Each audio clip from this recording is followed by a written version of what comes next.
With the new iPhone SE for less than $100 at Metro, you rule. It's the most affordable iPhone on the #1 brand in prepaid. So whether you're studying online or FaceTiming. Hey, Mom. Hi, dear. The iPhone SE has all you need. Switch to Metro and get the iPhone SE for $99.99 after rebate redemption and 6 months of service with AutoPay. Metro by T-Mobile. Rule your day. Limit 1 per account/household. Requires port and ID validation. Not valid for numbers currently on the T-Mobile network or active on Metro in past 90 days. Restrictions apply. See store for details. लीजिए सुनिए प्रेमचंद की लिखी कहानी सत्याग्रह। वाचन समीर गोस्वामी का है। His excellency viceroy Banaras आ रहे थे।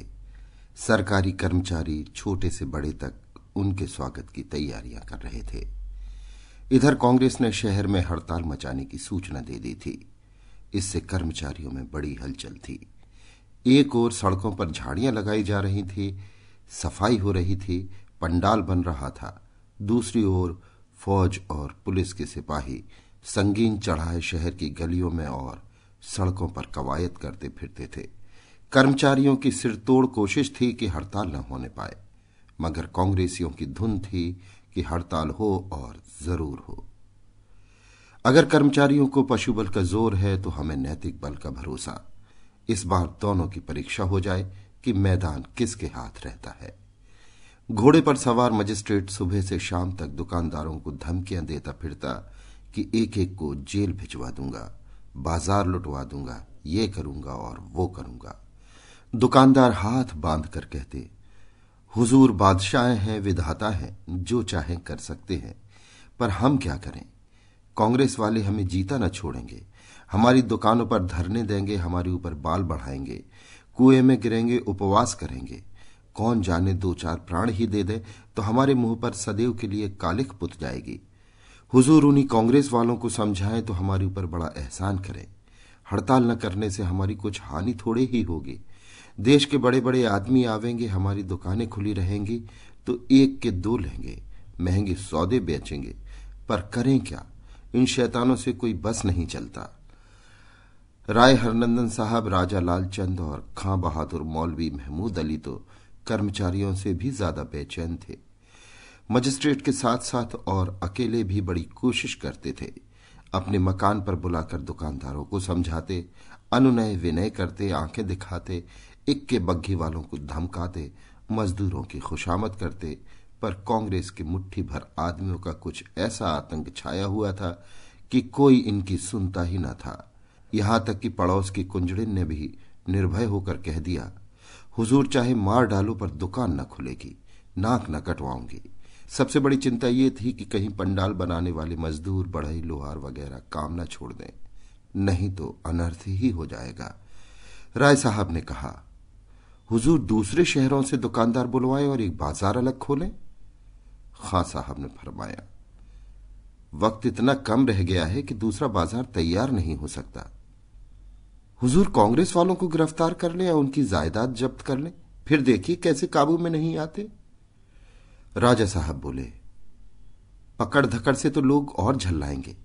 कांग्रेस से हुजूर कहें कि तुम हड़ताल बंद कर दो तो सबको सरकारी नौकरी दे दी जाएगी। उसमें अधिकांश बेकार लोग पड़े हैं, ये प्रलोभन पाते ही फूल उठेंगे। मगर मजिस्ट्रेट को कोई राय न जची। यहां तक कि वाइसराय के आने में 3 दिन और रह गए। आखिर राजा साहब को एक युक्ति सूझी, क्यों ना हम लोग भी नैतिक बल का प्रयोग करें। आखिर कांग्रेस वाले धर्म और नीति के नाम पर ही तो ये तूमार बांधते हैं। हम लोग भी उन्हीं का अनुकरण करें, शेर को उनके मांद में पछाड़ें। कोई ऐसा आदमी पैदा करना चाहिए जो व्रत करे कि दुकानें न खुली तो मैं प्राण दे दूंगा।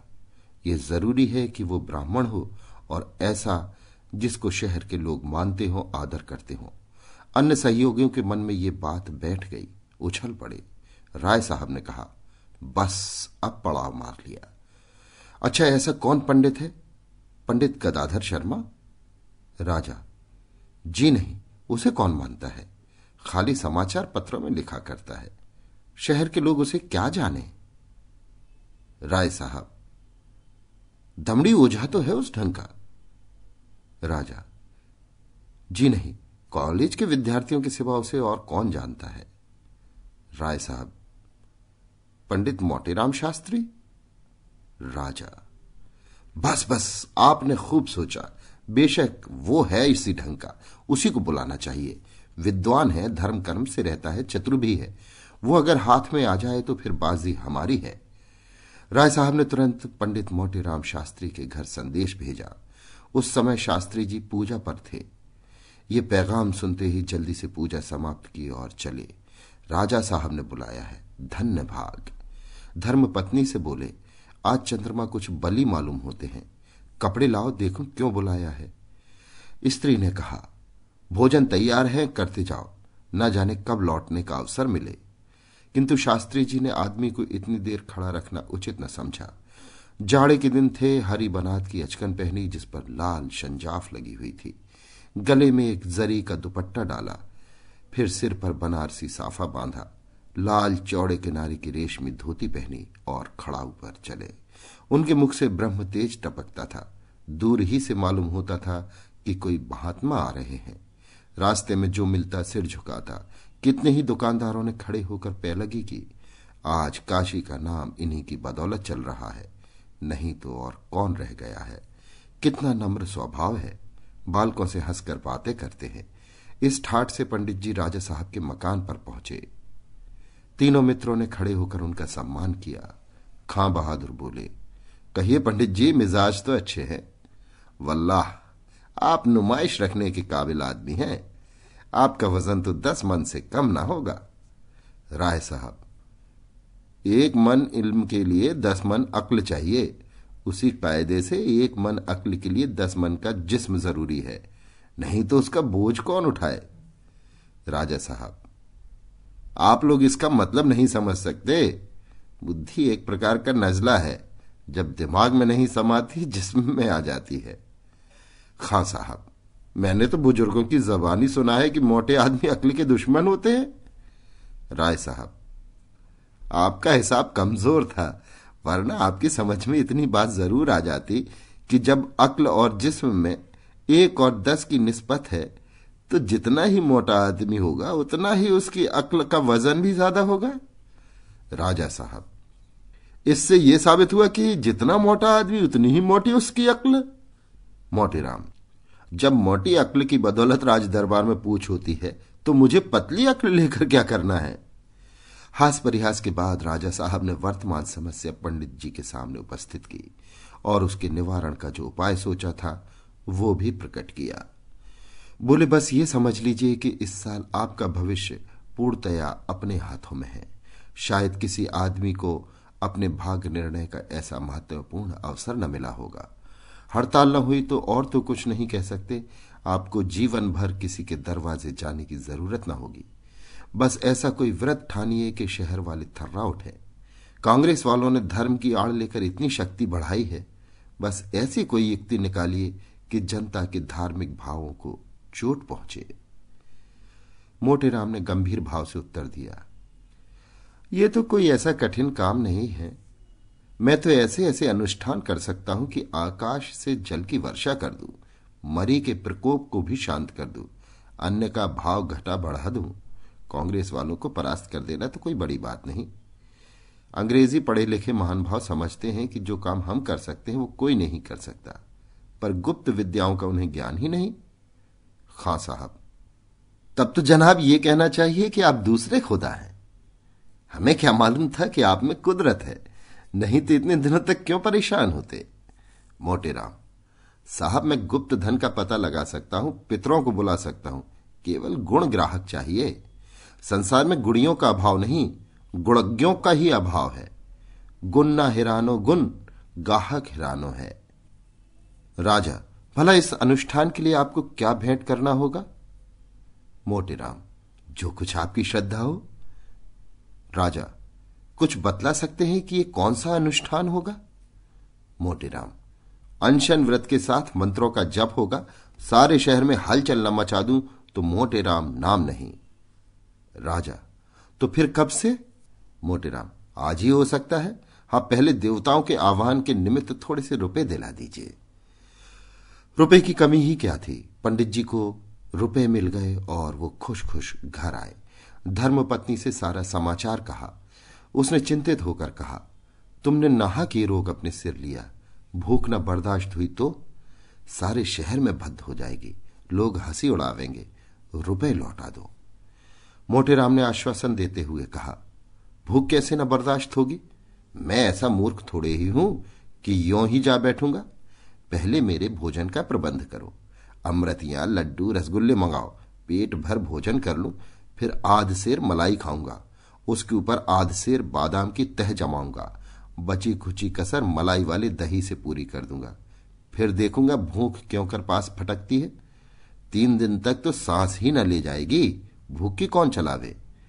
इतने में तो सारे शहर में खलबली मच जाएगी।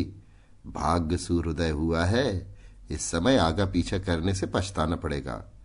बाजार न बंद हुआ तो समझ लो मालामाल हो जाऊंगा, नहीं तो यहां गांठ से क्या जाता है, 100 रुपए तो हाथ लग ही गए। इधर तो भोजन का प्रबंध हुआ, उधर पंडित मोटेराम ने डोडी पिटवा दी कि संध्या समय टाउन हॉल मैदान में पंडित मोटेराम देश की राजनीतिक समस्या पर व्याख्यान देंगे। लोग अवश्य आए। पंडित जी सदैव राजनीतिक विषयों से अलग रहते थे, आज वो इस विषय पर कुछ बोलेंगे, सुनना चाहिए। लोगों को उत्सुकता हुई। पंडित जी का शहर में बड़ा मान था। नियत समय पर कई हजार आदमियों की भीड़ लग गई। पंडित जी घर से अच्छी तरह तैयार होकर पहुंचे। पेट इतना भरा हुआ था कि चलना कठिन था। ज्यों ही ये वहां पहुंचे, दर्शकों ने खड़े होकर इन्हें साष्टांग दंडवत प्रणाम किया। मोटेराम बोले, नगरवासियों, व्यापारियों, सेठों और महाजनों, मैंने सुना है तुम लोगों ने कांग्रेस वालों के कहने में आकर बड़े लाट साहब के शुभागमन के अवसर पर हड़ताल करने का निश्चय किया है। ये कितनी बड़ी कृतज्ञता है। वो चाहे तो आज तुम लोगों को तोप के मुंह पर उड़वा दे, सारे शहर को खुदवा डाले। राजा है, हंसी ठट्टा नहीं। वो तरह देते जाते हैं, तुम्हारी दीनता पर दया करते हैं, और तुम गऊओं की तरह हत्या के बल खेत चरने को तैयार हो। लाट साहब चाहे तो आज रेल बंद कर दें, डाक बंद कर दें, माल का आना जाना बंद कर दें, तब बताओ क्या करोगे? तुम उनसे भागकर कहां जा सकते हो? कहीं ठिकाना? इसलिए जब इस देश में उन्हीं के अधीन रहना है तो इतना उपद्रव क्यों मचाते हो? याद रखो, तुम्हारी जान उनकी मुट्ठी में है। ताउन के कीड़े फैला दे तो सारे नगर में हाहाकार मच जाए। तुम झाड़ू से आंधी को रोकने चले हो। खबरदार जो किसी ने बाजार बंद किया, नहीं तो कहे देता हूं यही अन्न जल बिना प्राण दे दूंगा। एक आदमी ने शंका की, महाराज आपके प्राण निकलते निकलते महीने भर से कम न लगेगा, 3 दिनों में क्या होगा? मोटेराम ने गरज कर कहा, प्राण शरीर में नहीं रहता, ब्रह्मांड में रहता है। मैं चाहूं तो योग बल से अभी प्राण त्याग कर सकता हूं। मैंने तुम्हें चेतावनी दे दी, अब तुम जानो, तुम्हारा काम जाने। मेरा कहना मानोगे तो तुम्हारा कल्याण होगा, ना मानोगे हत्या लगेगी। संसार में कहीं मुंह ना दिखला सकोगे। बस ये लो, मैं यहीं आसन जमाता हूं। शहर में यह समाचार फैला तो लोगों के होश उड़ गए। अधिकारियों की इस नई चाल ने उन्हें हतबुद्धि सा कर दिया। कांग्रेस के कर्मचारी तो अब भी यही कहते थे कि यह सब पाखंड है। राजभक्तों ने पंडित को कुछ दे दिलाकर ये स्वांग खड़ा किया है, और जब कोई बस न चला, फौज, पुलिस, कानून सभी युक्तियों से हार गए तो ये नई माया रची है। ये और कुछ नहीं, राजनीति का दिवाला है। नहीं पंडित जी, ऐसे कहां देश सेवक थे जो देश की दशा से दुखी होकर व्रत ठानते। उन्हें भूखा मरने दो, 2 दिन में बोल जाएंगे। इस नई चाल की जड़ अभी से काट देनी चाहिए। कहीं ये चाल सफल हो गई तो समझ लो अधिकारियों के हाथ में एक नया अस्त्र आ जाएगा और वो सदैव इसका प्रयोग करेंगे। जनता इतनी समझदार तो है नहीं कि इन रहस्यों को समझे। गीदड़ भपकी में आ जाएगी। लेकिन नगर के बनिए महाजन, जो प्रायः धर्म भीरू होते हैं, ऐसे घबरा गए कि उन पर इस बातों का कुछ असर ही न होता था।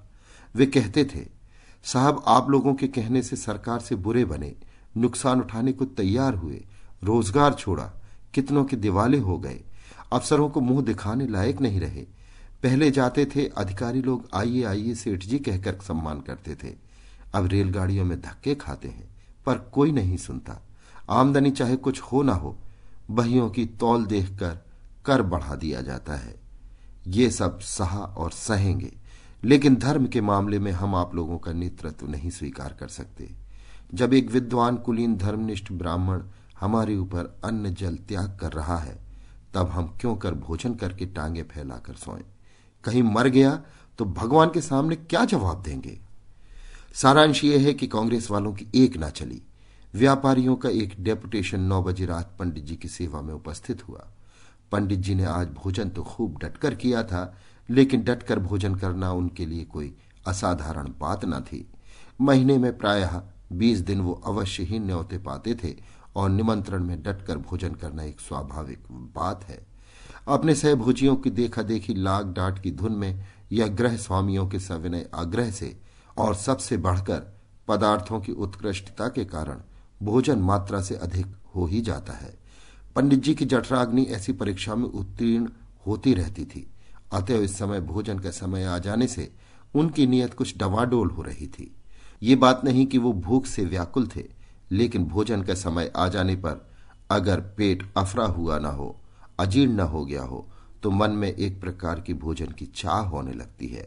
शास्त्री जी की इस समय यही दशा हो रही थी। चाहता था किसी खोचे वाले को पुकार कर कुछ ले लेते, किंतु अधिकारियों ने उनकी शरीर रक्षा के लिए वहां कई सिपाहियों को तैनात कर दिया था। वे सब हटने का नाम न लेते थे। पंडित जी की विशाल बुद्धि इस समय यही समस्या हल कर रही थी कि इन यमदूतों को कैसे टालूं। खामोखां इन पाजियों को यहां खड़ा कर दिया। मैं कोई कैदी तो हूं नहीं कि भाग जाऊंगा। अधिकारियों ने शायद ये व्यवस्था इसलिए कर रखी थी कि कांग्रेस वाले जबरदस्ती पंडित जी को वहां से भगाने की चेष्टा न कर सके। कौन जाने वे क्या चाल चले। ऐसे अनुचित और अपमानजनक व्यवहारों से पंडित जी की रक्षा करना अधिकारियों का कर्तव्य था। वो अभी इस चिंता में थे कि व्यापारियों का डेपुटेशन आ पहुंचा। पंडित जी कोहनियों के बल लेटे हुए थे, संभल बैठे। नेताओं ने उनके चरण छूकर कहा, महाराज, हमारे ऊपर आपने क्यों ये कोप किया है? आपकी जो आज्ञा हो वो हम शिरोधार्य करें। आप उठिए, अन्न जल ग्रहण कीजिए। हमें नहीं मालूम था कि आप सचमुच ये व्रत ठानने वाले हैं, नहीं तो हम पहले ही आपसे विनती करते। आप कृपा कीजिए, 10 बजने का समय है। हम आपका वचन कभी न टालेंगे। मोटे राम, ये कांग्रेस वाले तुम्हें मटिया मेट करके छोड़ेंगे। आप तो डूबते ही हैं, तुम्हें भी अपने साथ ले डूबेंगे। बाजार बंद रहेगा तो इससे तुम्हारा ही टोटा होगा, सरकार को क्या? तुम नौकरी छोड़ दोगे, आप भूखों मरोगे, सरकार को क्या? तुम जेल जाओगे, आप चक्की पीसोगे, सरकार को क्या? ना जाने इन सबको क्या सनक सवार हो गई है कि अपनी नाक काटकर दूसरों का असगुन मानते हैं। तुम इन कुपंथियों के कहने में ना आओ। क्यों दुकानें खुली रखोगे?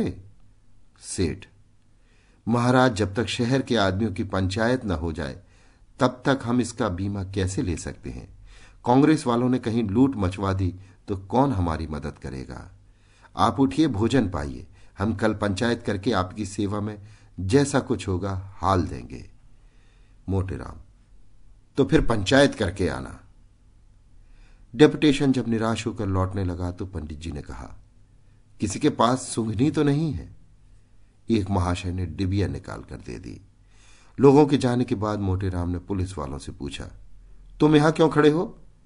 सिपाहियों ने कहा, साहब का हुक्म है, क्या करें? मोटे राम, यहां से चले जाओ। सिपाही, आपके कहने से चले जाए, कल नौकरी छूट जाएगी तो आप खाने को देंगे। मोटे राम, हम कहते हैं चले जाओ, नहीं तो हम ही यहां से चले जाएंगे। हम कोई कैदी हैं जो तुम घेरे खड़े हो?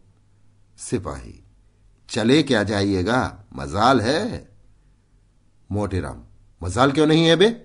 कोई जुर्म किया है? सिपाही, अच्छा, जाओ तो देखें। पंडित जी ब्रह्म तेज में आकर उठे और एक सिपाही को इतनी जोर से धक्का दिया कि वो कई कदम पर जा गिरा। दूसरे सिपाहियों की हिम्मत छूट गई। पंडित जी को उन सब ने थल थल समझ लिया था।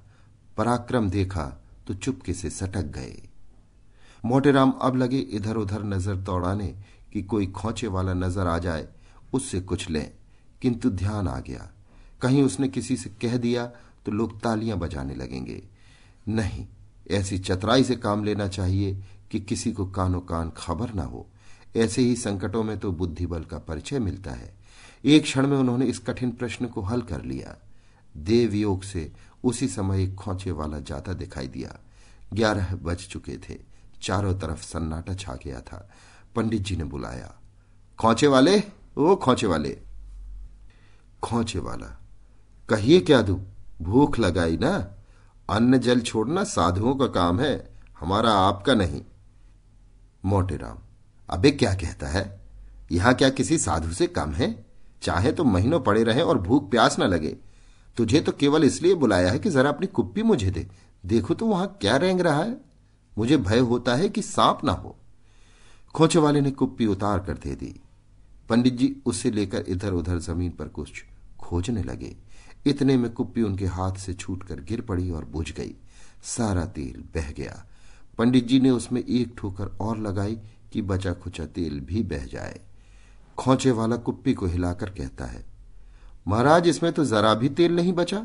अब तक 4 पैसे का सौदा बेचता, आपने ये खटराक बढ़ा दिया।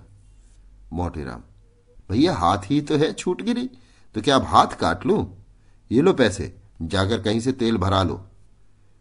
खोचे वाला पैसे लेकर बोला, तो अब तेल भरवा कर मैं यहां थोड़े ही आऊंगा। मोटेराम, खोचा रखे जाओ, लपक कर थोड़ा तेल ले लो। नहीं मुझे कोई सांप काट लेगा तो तुम्ही पर हत्या पड़ेगी। कोई जानवर है जरूर, देखो वो रेंगता है, गायब हो गया। दौड़ जाओ पट्टे, तेल लेते आओ। मैं तुम्हारा खोचा देखता रहूंगा। डरते हो तो अपने रुपए पैसे लेते जाओ। खोचे वाला बड़े धर्म संकट में पड़ा। खोचे से पैसे निकालता है तो भय है कि पंडित जी अपने दिल में बुरा न माने, सोचे मुझे बेईमान समझ रहा है। छोड़कर जाता है तो कौन जाने इनकी नीयत क्या हो। किसी की नीयत सदा ठीक नहीं रहती। अंत को उसने यही निश्चय किया कि खोचा यहीं छोड़ दूं। जो कुछ तकदीर में होगा वो होगा। वो उधर बाजार की तरफ चला। इधर पंडित जी ने खोचे पर निगाह दौड़ाई तो बहुत हताश हुए। मिठाई बहुत कम बच रही थी।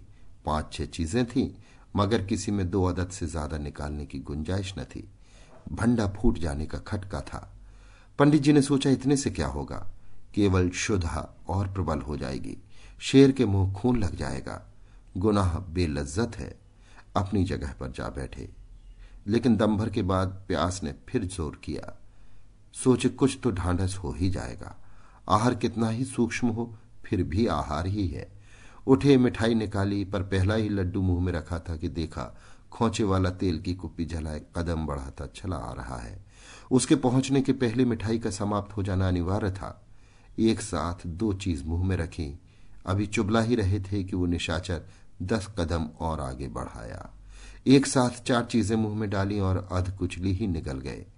अभी 6 अदद और थीं और खोचे वाला फाटक तक आ चुका था। सारी की सारी मिठाई मुंह में डाल ली।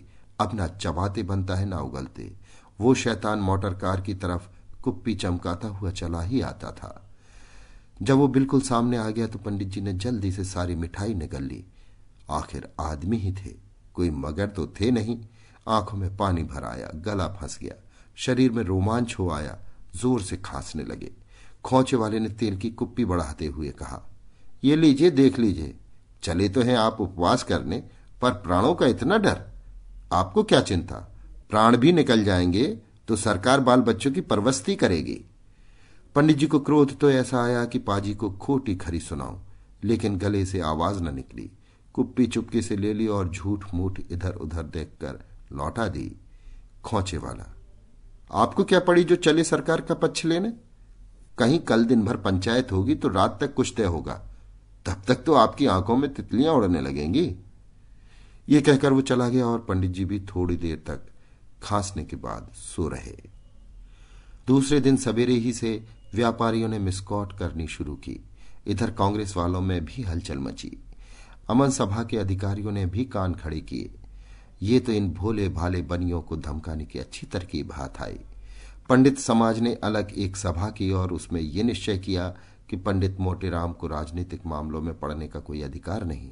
हमारा राजनीति से क्या संबंध है। गरज सारा दिन इसी वाद विवाद में कट गया और किसी ने पंडित जी की खबर न ली। लोग खुल्लम खुल्ला कहते थे कि पंडित जी ने 1000 रुपये सरकार से लेकर ये अनुष्ठान किया है। बेचारे पंडित जी ने रात तो लोट पोट कर काटी, पर उठे तो शरीर मुर्दा सा जान पड़ता था। खड़े होते थे, आंखें तिल मिलाने लगती थी, सिर में चक्कर आ जाता था, पेट में जैसे कोई बैठा हुआ कुरेद रहा हो। सड़क की तरफ आंखें लगी हुई थीं कि लोग मनाने तो नहीं आ रहे। संध्योपासना का समय इसी प्रतीक्षा में गया। इस समय पूजन के पश्चात नित्य नाश्ता किया करते थे। आज अभी मुंह में पानी भी न गया। न जाने वो शुभ घड़ी कब आएगी। फिर पंडिताइन पर बड़ा क्रोध आने लगा। आप तो रात को भरपेट खाकर सोई होंगी, इस वक्त भी जलपान कर ही चुकी होंगी, पर इधर भूलकर भी न झांका कि मरे या जीते हैं। कुछ बात करने के बहाने से क्या थोड़ा सा मोहन भोग बनाकर न ला सकती थी? पर किसे इतनी चिंता है? रुपए लेकर रख लिए, फिर जो कुछ मिलेगा वो भी रख लेंगी। मुझे उल्लू बनाया। किस्सा कोता है पंडित जी ने दिन भर इंतजार किया, पर कोई मनाने वाला नजर न आया। लोगों के दिल में जो ये संदेह पैदा हुआ था कि पंडित जी ने कुछ ले देकर वो स्वांग रचा है, स्वार्थ के वशीभूत होकर ये पाखंड खड़ा किया है, वही उनको मनाने में बाधक होता था। रात को 9 बज गए थे। सेठ भौंदूमल ने, जो व्यापारी समाज के नेता थे, निश्चयात्मक भाव से कहा, मान लिया पंडित जी ने स्वार्थवश ही ये अनुष्ठान किया है, पर इससे वो कष्ट तो कम नहीं हो सकता जो अन्न जल के बिना प्राणी मात्र को होता है। ये धर्म विरुद्ध है कि एक ब्राह्मण हमारे ऊपर दाना पानी त्याग दे और हम पेट भर भर कर चैन की नींद सोएं। अगर उन्होंने धर्म के विरुद्ध आचरण किया है तो उसका दंड उन्हें भोगना पड़ेगा। हम क्यों अपने कर्तव्य से मुंह फेरें? कांग्रेस के मंत्री ने दबी हुई आवाज से कहा, मुझे तो जो कुछ कहना था वो मैं कह चुका। आप लोग समाज के अगुआ हैं, जो फैसला कीजिए हमें मंजूर है। चलिए, मैं अभी आपके साथ चलूंगा। धर्म का कुछ अंश मुझे भी मिल जाएगा, पर एक विनती सुन लीजिए। आप लोग पहले मुझे वहां जाने दीजिए, मैं एकांत में उनसे 10 मिनट बातें करना चाहता हूं। आप लोग फाटक पर खड़े रहिएगा, जब मैं वहां से लौट आऊं तो फिर जाइएगा। इसमें किसी को क्या आपत्ति हो सकती थी? प्रार्थना स्वीकृत हो गई। मंत्री जी पुलिस विभाग में बहुत दिनों तक रह चुके थे, मानव चरित्र की कमजोरियों को जानते थे। वो सीधे बाजार गए और 5 रुपए की मिठाई ली। उसमें मात्रा से अधिक सुगंध डालने का प्रयत्न किया, चांदी के बरक लगवाए और एक दोने में लिए रूठे हुए ब्रह्मदेव की पूजा करने चले। एक झज्झर में ठंडा पानी लिया और उसमें केवड़े का जल मिलाया। दोनों ही चीजों से खुशबू की लपटें उड़ रही थीं। सुगंध में इतनी उत्तेजक शक्ति है, कौन नहीं जानता। इससे बिना भूख की भूख लग जाती है, भूखे आदमी की तो बात ही क्या। पंडित जी इस समय भूमि पर अचेत पड़े हुए थे। रात को कुछ नहीं मिला। 10-5 छोटी छोटी मिठाइयों का क्या जिक्र। दोपहर को कुछ नहीं मिला और इस वक्त भी भोजन की बेला टल गई थी। भूख में अब आशा की व्याकुलता नहीं, निराशा की शिथिलता थी। सारे अंग ढीले पड़ गए थे, यहां तक कि आंखें भी न खुलती थी। उन्हें खोलने की बार बार चेष्टा करते, पर वे आप ही आप बंद हो जाती। ओठ सूख गए थे। जिंदगी का कोई चिन्ह था तो बस उनका धीरे धीरे कराहना। ऐसा संकट उनके ऊपर कभी न पड़ा था। अजीर्ण की शिकायत तो उन्हें महीने में 2-4 बार हो जाती थी, जिसे वो हड़ आदि की फंकियों से शांत कर लिया करते थे। पर अजीर्ण अवस्था में ऐसा कभी न हुआ था कि उन्होंने भोजन छोड़ दिया हो। नगर निवासियों को, अमन सभा को, सरकार को, ईश्वर को, कांग्रेस को और धर्मपत्नी को जी भरकर कोस चुके थे। किसी से कोई आशा न थी। अब इतनी शक्ति भी न रही थी कि स्वयं खड़े होकर बाजार जा सकें। निश्चय हो गया कि आज रात को अवश्य प्राण पखेरु उड़ जाएंगे। जीवन सूत्र कोई रस्सी तो है नहीं कि चाहे जितने झटके दो, टूटने का नाम न ले। मंत्री जी ने पुकारा, शास्त्री जी। मोटे राम ने पड़े पड़े आंखें खोल दी। उनमें ऐसी करुण वेदना भरी हुई थी जैसे किसी बालक के हाथ से कौआ मिठाई छीन ले गया हो। मंत्री जी ने दोने की मिठाई सामने रख दी और झज्झर पर कुल्हड़ औंधा दिया। इस काम से सुचित होकर बोले, यहां कब तक पड़े रहिएगा? सुगंध ने पंडित जी की इंद्रियों पर संजीवनी का काम किया। पंडित जी उठ बैठे और बोले, देखो कब तक निश्चय होता है। मंत्री, यहां कुछ निश्चय विश्चय न होगा। आज दिन भर पंचायत हुई थी, कुछ तय न हुआ। कल कहीं शाम को लाट साहब आएंगे, तब तक तो आपकी न जाने क्या दशा होगी। आपका चेहरा बिल्कुल पीला पड़ गया है। मोटे राम, यहीं मरना बदा होगा तो कौन टाल सकता है। इस दोने में कलाकंद है क्या? मंत्री, हां, तरह तरह की मिठाइयां हैं। एक नातेदार के यहां बेना भेजने के लिए विशेष रीति से बनवाई है। मोटे राम, जब ही इनमें इतनी सुगंध है, जरा दोना खोलिए तो। मंत्री जी ने मुस्कुराकर दोना खोल दिया और पंडित जी नेत्रों से मिठाइयां खाने लगे। अंधा आंखें पाकर भी संसार को ऐसे तृष्णापूर्ण नेत्रों से न देखेगा। मुंह में पानी भराया। मंत्री जी ने कहा, आपका व्रत न होता तो 2-4 मिठाइयां आपको चखा था। 5 रुपए सेर के दाम दिए हैं।